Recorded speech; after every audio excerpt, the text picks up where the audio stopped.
Mario Mazzoleni, katalikų kunigas, sutinka Saibabą. Skiriu savo motinai, katalikų bažnyčiai, nes net patyręs daug nesusipratimų ją tebemyliu ir prašau, kad nepaviduliautų manęs sutuoktiniai, satijai, tiesai, nes niekas nesukliudys tiesai susijungti amžinąją santuoką su kiekvienu, kuris ją pamils. Įžanga. Daugelis mano draugų sunerimo išgirdę, kad ketinu parašyti knygą apie Saibabą. Jie žinojo mano nuomonę apie šią esybę, kuri yra žmogus tik savo kūnu. Susirūpinę broliškai patarinėjo, tiesiog maldavo pasirašyti pseudonimu, primindami, kokių nemalonių pasekmių galiu susilaukti iš bažnyčios vyresnybės. Klausiau savęs, kodėl turėčiau bijoti pasakyti, ką matė mano akis, kodėl turėčiau baimintis skelbti, ką mano nuvargusi širdis patyrė šios nepaprastos būtybės akivaizdoje. Ar turėčiau jaustis kaltas dėl to, ką atradau per šiuos metus ir bijoti tai paskelbti? Žinoma, ne. Priešingai jaučiuosi laimingas. Necesitas enim mihi insubit. Neįmanoma atsispirti tiesai ir vargas man, jei tylėsiu. Skiriu šią knygą bažnyčiai, nes negalėjau pasitraukti, neparodęs jai, savo motinai, naujienos, kuri nebegali būti nežinoma, slepiama po abejingumo, baimės ar visuotinės painiavos skraiste. Šiam sumanimui įgyvendinti, sakyčiau, buvau panaudotas kaip samdomas darbininkas. Darbo autorius yra tas kitas. Knyga parašyta mano vyskupui, popiežiui, mano broliams kunigams, bažnyčios vyresnybei ir visiems tiems, kurie šimtmečiais tarnauja tiesai ir ieško tiesos. Nepaisydamas draugų nuogastavimų viliuosi ir mano širdis tuo tikra, kad šie apmąstymai kvies nubusti ir skleisti žinią apie didįjį dvasinį prisikėlimą. Ši era, satijos era, tiesos era, mano manimu, yra unikalus momentas pakeisiantis istorijos ir religijų sampratas. Svarbiausias šios studijos bruožas mūsų amžiuje, kai tiek daug kalbama apie sektas ir religinius nesutarimus, yra tas, kad visa, ką atradau per tuos metus, nepaskatino manęs nusigręžti nuo savo religijos ir visai nekliudo mūsų tikėjimui. Priešingai, viskas, apie ką mąsčiau, tik artino mane prie tų paslapčių, kurias garbinau, dažnai net visiškai jų nepažindamas. Būtent Satijai Saibabai esu dėkingas už tai, kad savo kaip kunigo gyvenimą suvokiau visiškai naujai. Tad viliuosi, kad tą patį suvoktų ir daugelis mano pavargusių, įsitempusių ir nusivylusių brolių dvasininkų.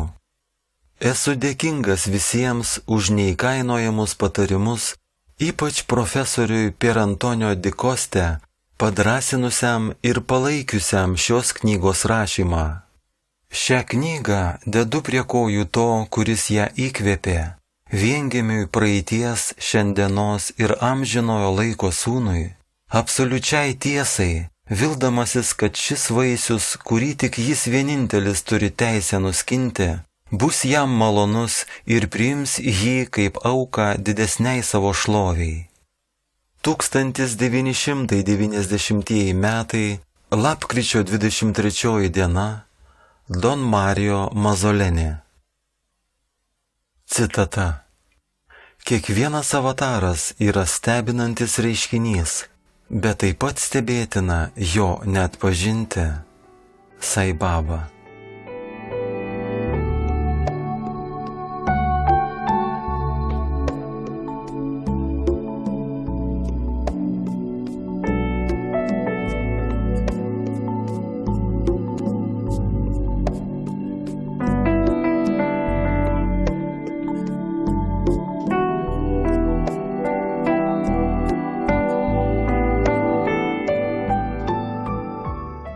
Pirmoji dalis – Dievo paieškos.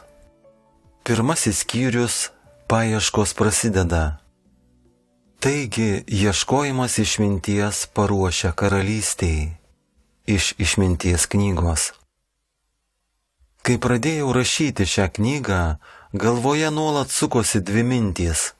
Pirmoji buvo ta, kad kiekvienas rašantis yra tarsi besilaukianti motina. Rašymui reikia ypatingai susikaupti, pasiaukoti, atiduoti beveik visą energiją ir nenusakomai trokšti, kad kūrinys išvystų dienos šviesą. Šį procesą lydi susirūpinimas dėl kūdikio sveikatos ir gerovės, bei perdėtas prieraišumas prie jo. Negalėčiau sakyti, kad man nepatiko pati mintis rašyti, bet nuogastavau, kad rašydamas pakenksiu savo nuolankumui ir pasiryžimui naikinti ego, pagrindinėms savo dvasinio tobulėjimo vertybėms. Savimeilė man kuždėjo šį darbą įvardyti kaip misiją žmonijos labui. Ta mintis skambėjo kaip šėtoniškai klastingas ir kartu gundantis rojaus sodų žalčio balsas, įkalbinėjantis paragauti uždrausto vaisiaus. Troškimas suvokti, kad esi naudingas žmonijai, yra stipresnis net už savisaugos instinktą.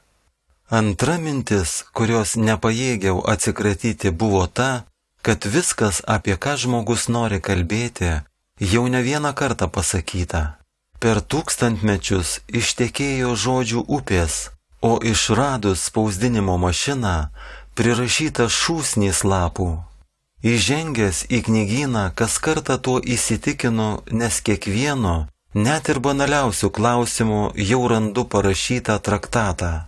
Būtent jis silpnino mano įkvėpimą ir skatino tingumą, trukdžiusį atsiduoti šiam darbui. Nors ši knyga nėra autobiografinė, teks paminėti kai kuriuos savo gyvenimo faktus. Vienintelis mano tikslas geriau nušviesti dvasinio kelio ištakas, paskatas ir kliūtis jame. Na, o jei rašyčiau autobiografiją, pirmiausiai pasakyčiau, kad pradėjau gyventi tik tuomet, kai ėmiausi dvasinių ieškojimų. Manau, iki tol buvau tarsi gyvas lavonas, arba jei manote, kad šis palyginimas per daug drastiškas, gyvenau kaip žmogus sergantis nepagydoma liga ir neturintis vilties išgyti. Gal jums keista, kad šitaip kalba kunigas? Paprastai matote kunigus tokius savimi pasitikinčius, kad jie jums sukelia pagarbę baimę ir drovumą. Kiekvienas žmogus tikintis mūsų gale išrišti ir surišti, apstulps išgirdęs, kad kunigas pradėjo ieškoti. Vargšelis, pamanysite, lygina kunigo gyvenimą su mirštančio žmogaus gyvenimu. Kam kunigui išmokytam nenuginčijamų ir nesugriaunamų tiesų reikia ieškoti? Ar dar yra egzistencijos klausimų, į kuriuos kunigas neturėtų atsakymo? Ar dar gali turėti neišspręstų problemų žmogus, kuriam pavesta kilni misija – vadovauti žmonijos sąžiniai? Dar galite paklausti, ką tikisi rasti dvasininkas, gavęs įvairiapusį išsilavinimą ir pasisėmęs giliausių žinių. Galite padaryti išvadą, kad jei toks kunigas gyvuoja, jis nevertas priklausyti luomui žmonių, kurie daugybę amžių buvo dvasios vadovai. Jeigu jis pats aklas, kaip gali rodyti kelią kitiems ir jų nepražudyti? Jūs esate visiškai teisūs. Dar kartą pakartosiu, kad iš tikrųjų gimiau tik tada, kai peržengiau šventą savo vidinės laboratorijos slenkstį. Ten pradėjau eksperimentuoti, kilnojau nuo lentynų absoliučių principų kolbas, pyliau lauk sustabarėjusias scholastinio mokymo schemas, grioviau didingus ir nepajudinamus teologijos postulatus, tapusius tik intelekto mankšta. Gamtoje viskas kinta, o mūsų protas gamtos dalis. Esminės tiesos gali nesikeisti, bet keičiasi žmogaus požiūris į jas. Todėl būtina peržiūrėti ir keisti senąjį šventųjų tiesų pateikimo būdą. Žmonių sąmonė palengva plečiasi, Ir formuluotė buvusi teisinga prieš keletą šimtmečių šiandien atrodo nesuprantama. Pasensta ne pagrindinė tiesa, bet jos išraiška. Keičiasi drabužiai, bet ne juos vilkintis kūnas. Bet kodėl jaunas kunigas, turintis tik 10 metų ganytojiško darbo patirtį, nutarė žengti dvasinių tyrinėjimų keliu? Norėdamas paaiškinti priežastis, turėsiu papasakoti keletą savo gyvenimo faktų. Tad nors kartą sėdėsite kitoje klausyklos grotelių pusėje ir klausysitės kunigo išpažinties. 1972 metais tvirtai tikėjau, kad turėčiau įgyti daugiau teologijos žinių, jei noriu išmintingiau atlikti dvasininko pareigas. Atkakliai siekiau vyskupo leidimo metams ar 2 išvykti studijuoti moralinės teologijos į Romoje esančią akademiją. Ji veikia ir dabar, kuri puikiai atitiko mano poreikius. Vyskupas monsinjoras Clemente Gadi mielai patenkino mano prašymą. Tarėmės dėl 2 ar 3 metų studijų, po kurių turėjau grįžti į savo vyskupiją Bergame ir su nauja energija bei žiniomis vėl imtis veiklos. Bet tas, kuris jau tada atidžiai stebėjo mano veiklą, pakeitė mano planus. Užtrukau ne 3, o 4 metus. Baigęs akademiją pradėjau studijuoti doktorantūroje. Netrukus užmezgęs palankius ryšius sostinėje, jau galėjau likti joje neribotą laiką. Kardinolas Ugo Poletti, kuris tuomet buvo Romos vyskupijos vikaras, pateikė man viliojantį pasiūlymą tapti amžinojo miesto vyskupijos dvasininku be atlyginimo tik už išlaikymą. Tuo pat metu vyskupijoje galėjau bendradarbiauti su žiniasklaida skirta religiniam ugdymui. Prieš save regėjau veiklą, kuri užpildys visą mano gyvenimą ir padės įgyvendinti troškimus. Tuomet dar nežinojau, ką reiškia atsižadėti veiklos rezultatų.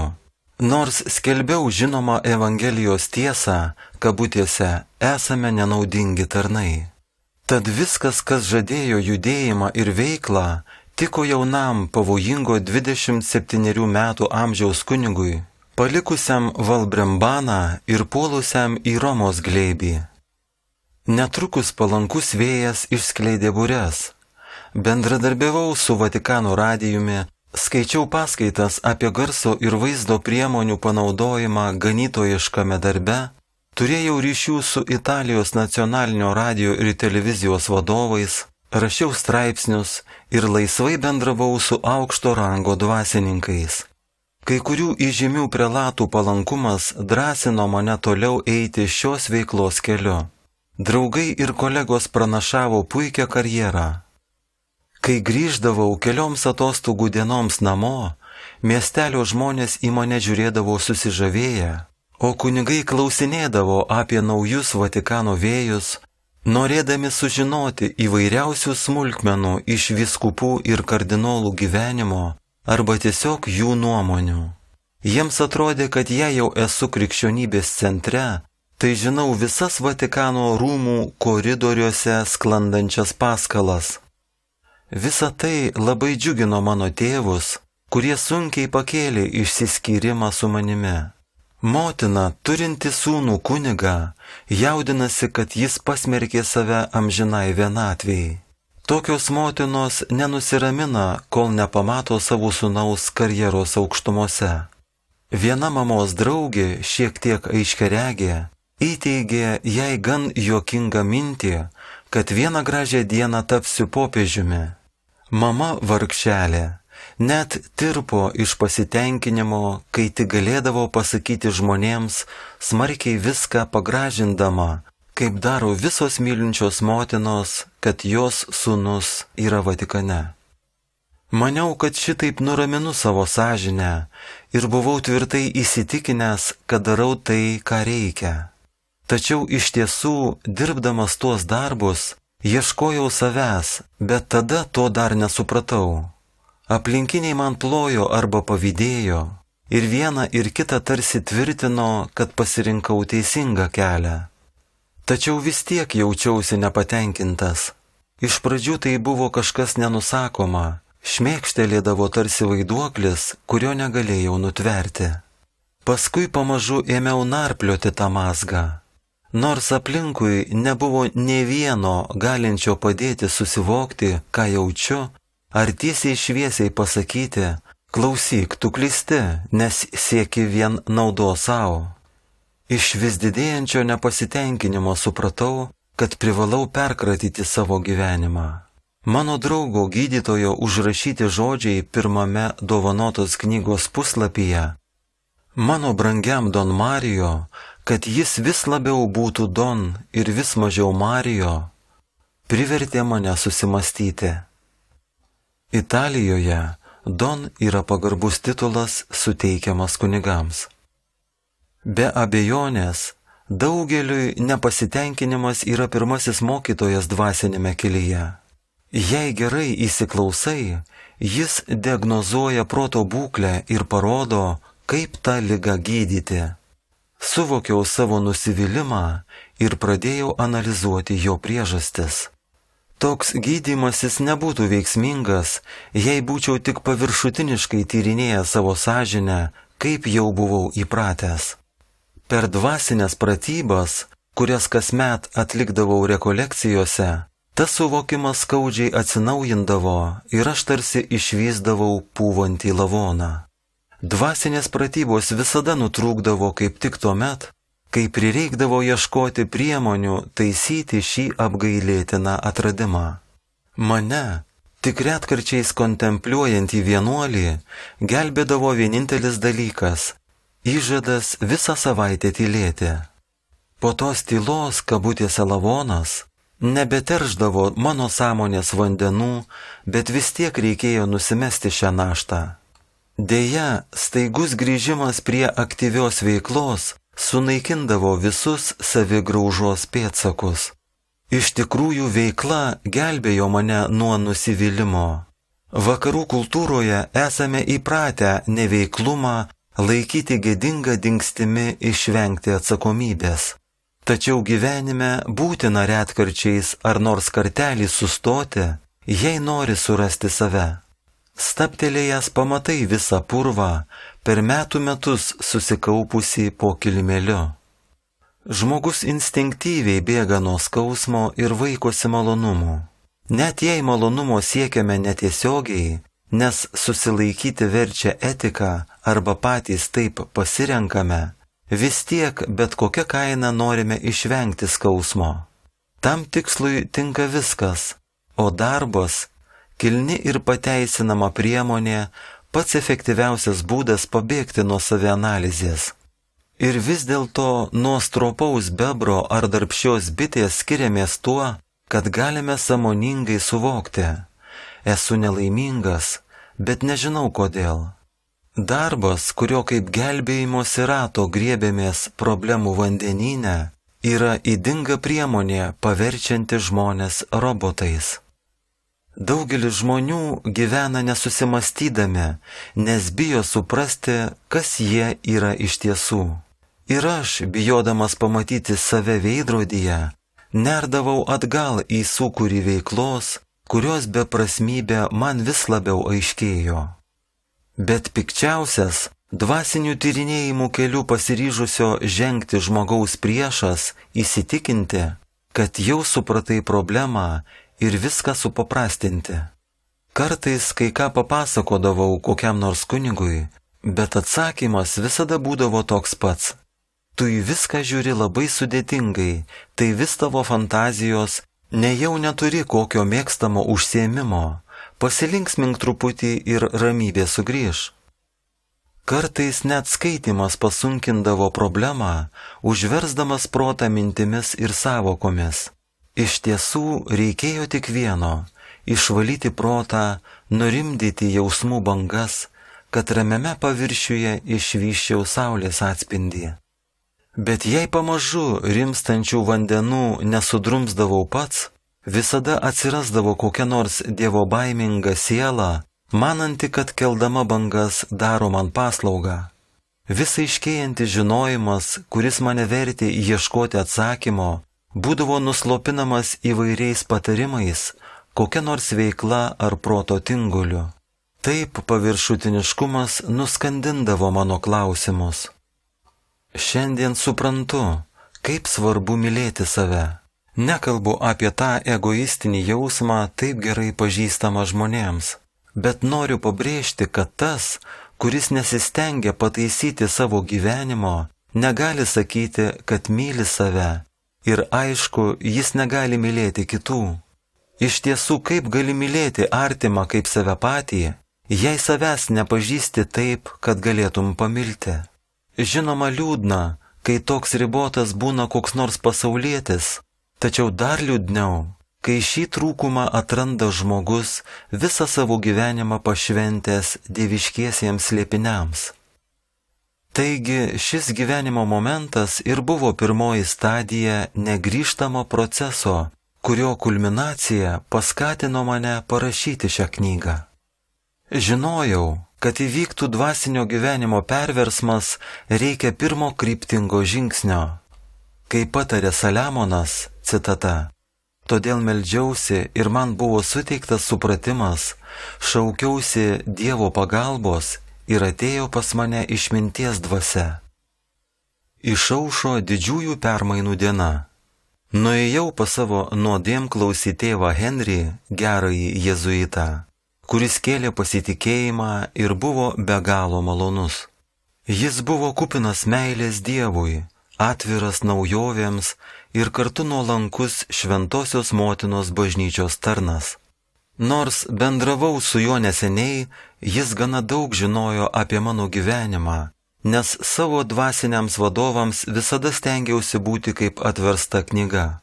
Vienas posakis, kurį jis dažnai man kartodavo, ir kuris tada buvo tapęs jo šūkiu, buvo toks: jei nori keistis, paskubėk, nes tai padaryti gali tik iki 35, paskui ką nors keisti bus nebeįmanoma. Nežinau, ar šį principą tikrai reikia taip griežtai suprasti, bet aš jį suvokiau būtent taip, nes tikėjau šio teiginiu. Šią mintį jis man kartojo ir anksčiau, bet dabar, kai man artėjo 35, pajutau, kad trauktis nebėra kur. Viena vertus, žūtbūt norėjau kažką pakeisti savo gyvenime, kita vertus, nežinojau, nuo ko pradėti. Tėve, pasakiau jam vieną dieną, šiandien man ypač sunku, aš nematau išeities, jaučiuosi lyg atvykęs į paskutinę priemiesčio stotį, iš kurios nebevažiuoja jokie autobusai. O jis atsakė, jei nori apversti savo gyvenimą aukštyn kojomis, panirk į meilę Dievui, ilgiau nebelauk, juk žinai, po 35 galimybių beveik nebelieka. Priminti man apie meilę Dievui buvo tas pat, kaip pasmerktajam myrio priminti, jog jis banke turi nemažą sąskaitą.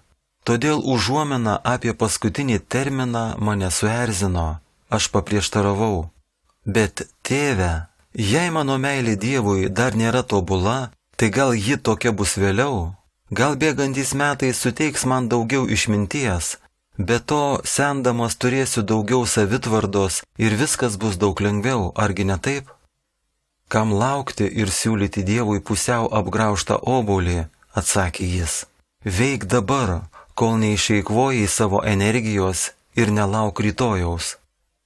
Palyginimas su pusiau apgraužtu obuoliu manyje pažadino švento pasididžiavimo jausmą. Nebuvau girdėjęs veiksmingesnio posakio. Maldauju, padėkite man, tariau jam. Šiandien tokią sunkią mano gyvenimo valandą jūsų žodžiai pataikė tiesiai į širdį, nors ir labai nuliūdino. Buvau nepaprastai sutrikęs, nukreipiau mintis į Dievą ir tą tylos valandėlę jam tariau. O Dieve, atrodai toks nepasiekiamas, tačiau jei tiesa, kad išbandymo akimirką esi su mumis, ištiesk ranką ir padėk man. Nežinau, ką daryti, esu visiškai sutrikęs ir nieko nesuprantu. Maldauju, įsikišk į mano gyvenimą. Rask būdą man padėti, net jei tai būtų sunkus išbandymas. Viską priimsiu iš tavo rankų, net ir tai, kas vers mane kentėti, bet maldauju, nepalik manęs čia vieno sielvartauti. Tu toks nusiminęs, tarė man tėvas Henris. Pasakiau jam apie maldą, ką tik gimusią širdyje. Akise tvenkėsi ašaros, bet buvau pasiryžęs viskam. Jis patikino, kad prisijungs prie mano maldos. Tuomet palaimino, apkabino ir palydėjo iki durų įprastai palinkėdamas: keliauk ramybėje.